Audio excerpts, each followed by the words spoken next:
एक बार की बात है। एक घने जंगल में एक विशाल हाथी और एक चालाक बंदर रहते थे। हाथी का नाम था गजराज और बंदर का नाम था चंचल। गजराज अपने भारी शरीर और ताकत के लिए मशहूर था, जबकि चंचल अपनी चतुराई और तेजी के लिए जाना जाता था।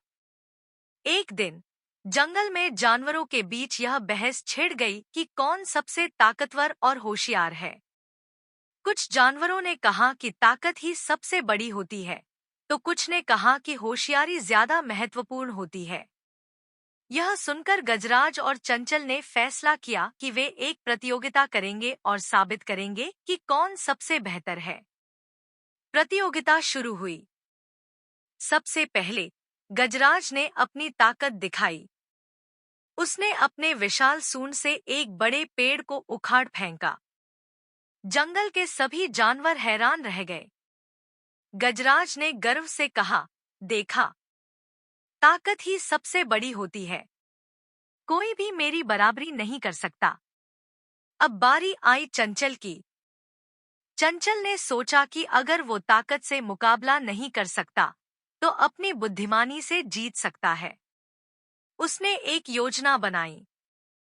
पास ही एक नदी बह रही थी और उस नदी के बीच में एक बड़ा पत्थर था।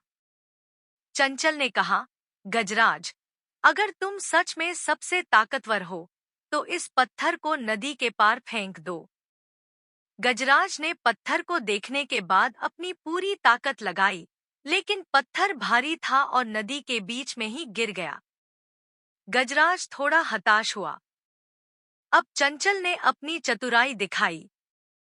वह एक पेड़ से कूदते हुए नदी के पास गया और फुर्ती से पत्थर पर कूदकर नदी के दूसरी ओर पहुंच गया।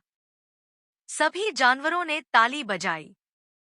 चंचल ने मुस्कुराते हुए कहा, हर स्थिति में ताकत काम नहीं आती, कभी-कभी होशियारी से भी जीत हासिल की जा सकती है। इस तरह गजराज ने समझा कि केवल ताकत ही नहीं, बुद्धिमानी भी उतनी ही जरूरी होती है। और दोनों ने एक दूसरे की खूबियों को मानकर सच्ची दोस्ती की शुरुआत की।